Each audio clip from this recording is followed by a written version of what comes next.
Hey, how y'all doing? I appreciate you coming back and seeing this playlist if you have.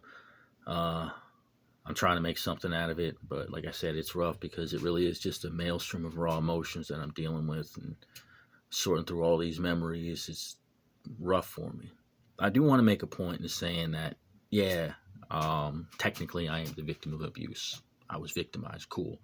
But I want to add the nuance. I'm a victim like that lawyer Michael Flynn, not Michael Flynn, Michael Cohen. I'm a victim like he's a victim. I participated. I was a part of it until it wasn't. You know what I mean? Like I reconned other stores for my boss, and I was aware that he wanted to kill every other store in town. I mean, I did try countermeasures against it, but it doesn't matter. I was still a part of it, so I can't pretend that I wasn't. I gave him the information he needed. And, even seeing him move against two other stores, I still stood by his side, you know? So I don't want to put myself out there like, oh, I'm just this, good guy who's trying his best and gets stepped. Nah, man. I mean, I have my past too, but even though I had my past, I've worked hard to get away from all that, from the bulk of it. And it doesn't justify this dude's treatment of me. It's pretty freaking wild if you ask me, but his Operation Market Garden was 20 May 2024. That's his bridge too far. Like when he tried to take control of me like that, I saw him in a different light. Everything changed. And I can never go back now. He showed me who he was. And this dude made me suffer for his idea of a first impression because he was so hell-bent on, people's first impression is everything. So he pushed me, like he just cracked the whip in my back to make me go as hard and fast as I can. And he just kept adding and adding and taking from me. And it got to that point where I broke. And it's like, again, I'm going to tell that story. And it's not a cool story. But the part that I didn't want to do this is not just because I didn't want to reminisce all these stories. I got to open up my mind, in a sense, my spirit. I got to say things that I've never said out loud before. And that's not what I wanted to do. Because I don't know if I ever was normal, I guess. And I get people are all different and normal is not really a thing. It's more of a concept that we created. But what I mean is I went hard into abnormal. I created a lot of things. I treated my mind like a legitimate computer because the mind is a supercomputer. I'm not saying that. Science is saying that. And in order to tell this story, I got to go way back to the beginning because everything about me starts back when I was 4 years old. That's where I was really born. And it was a Christmas Eve midnight mass. I was just a wee little one. And for whatever reason, the priest's words of, what do you call it? They're talking about eternity, life without end, world without end. Amen. Eternity hit me and it freaked me out, man. I was 4. I was a little one. My mind wasn't even developed yet.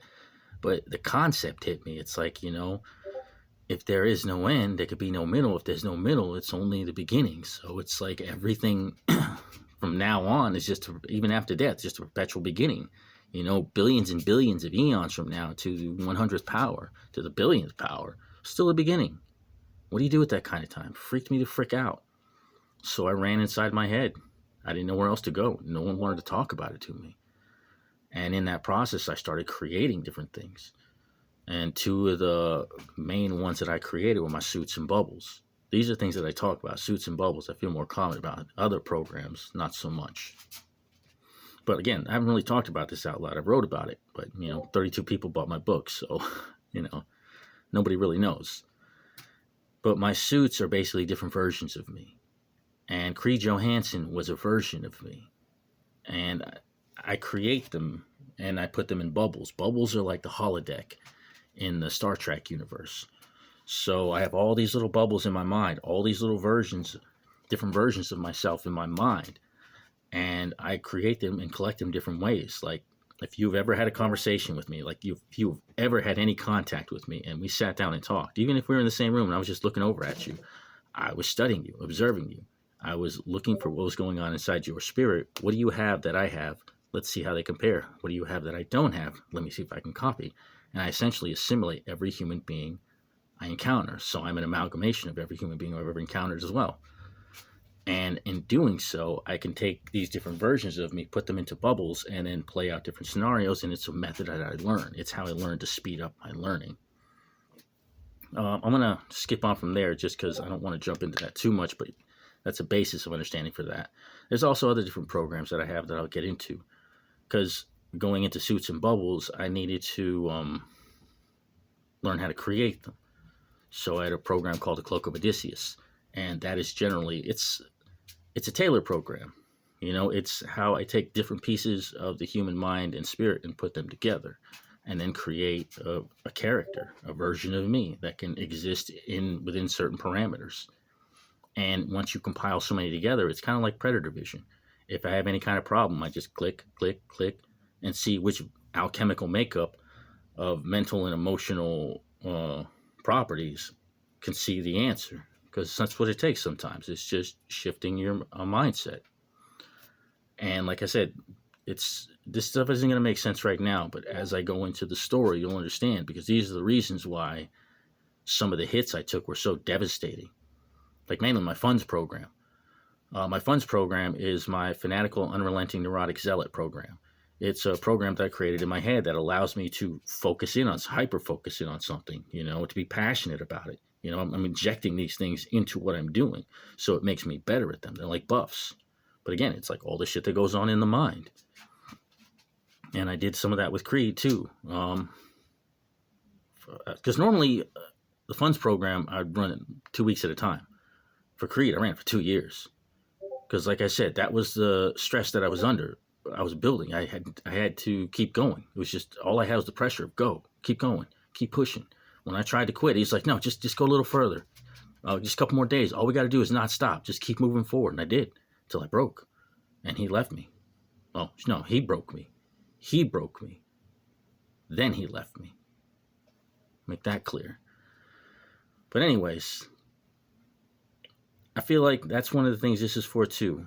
He made me suffer for his first impression. I'm going to ensure that I'm his lasting impression.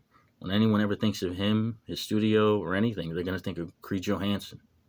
Because that's part of what I want to do, is I want people to know what happened. Because it isn't right, I sacrificed everything I had. Well, not everything I had, but I sacrificed a great deal of what I had. Bro, I sacrificed a truck, man. I got a wreck due to exhaustion. And he doesn't want to come to terms with that. But again, it's like, it would have been easy if he would have just apologized. But being an alpha male, alpha males can't. It's not in their nature. They have to be right always. They have to have all the answers. And that's a stupid culture. I mean, come on. I've never met an alpha male that's contributed more to society than Stephen Hawking. Dude is a gimp. He's a gimp in a wheelchair. What alpha male can compare to that dude, man? I will bow down to Stephen Hawking. Dude's a fucking genius. He gave so much to us.